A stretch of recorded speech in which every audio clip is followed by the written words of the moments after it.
I find the older I get, the more these docs want to poke and squeeze my sensitive parts, like they're looking for a ripe avocado. Anybody else have that? So I quit smoking a while ago, Dan, so now we're going down. And recently my doc sent me for a colonoscopy, which if you don't know is a pain in the ass, literally. But my doc says, oh, you're lucky, we just need a lower bowel look and see without the drugs. Oh, I feel so lucky. Maybe you'll find a horseshoe up there. Well, to prep, they make you drink this sludge that tastes like the ocean with bleach. And it's not just a glass or two. It's like chugging a hot tub. Okay, that much salty sludge may be fine for a porno star, but not for the rest of us. But, as women often do, I close my eyes and swallow. See,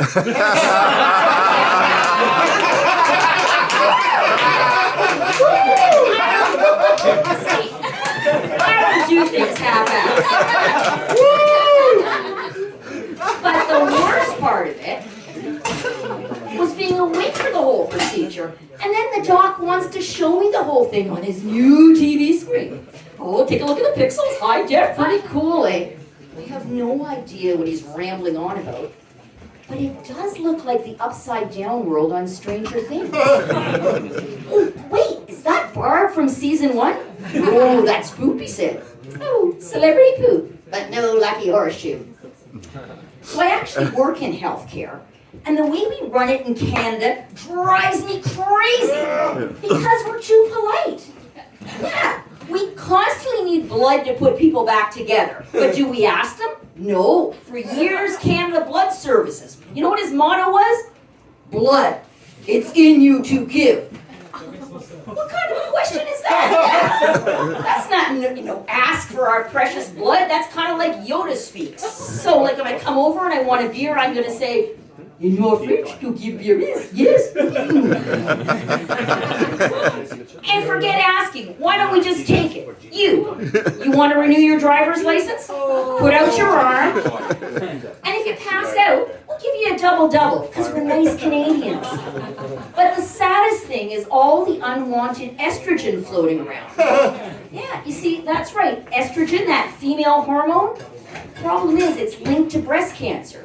So we've got a glut of women taking tons of pills to get rid of the extra estrogen. Now at the same time, we've got a ton of biologically born males who are paying a fortune for drugs like estrogen so they can become female. So like with blood, why don't we put the two together and put the trans in transfusion? And that would save us all a lot of money.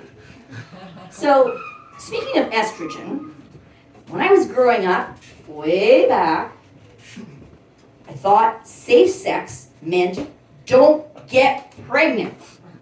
That was it. It was real simple, folks. We didn't have the various lovely diseases today. And sex ed in school was all about plumbing and designed to make you super paranoid. Like, there was no internet to fact check stuff in those days. I guess I could have gone to the guy in the trench coat who hung out at the children's park. I figured his techniques would be outdated. So I thought that every sperm was like an Olympic athlete on steroids. They didn't tell us most of them were like chill sloths who couldn't care less about getting to the finish line. No, I thought every sperm could jump like LeBron. So if I'm making out and clothes come off, I'm just one shot away from a butt in the oven. Now, and the docs who are my age, they got the same sex ed. So let that sink in at your next pap test or prostate check. I also thought that they were marathon swimmers, with great endurance. Like, why else do they call them seamen? So one day when I was 14, my mother said, Leslie, use your father's bathwater. Which is gross anyways. Yeah, but whatever. Then my period was late, and I thought, oh no, it's aquatic conception. So if I'm pregnant, will my dad be charged with statutory rape and incest? he would have been fine. And eventually, I got my period. And when I didn't want to get pregnant, took one take, because it's in you to give.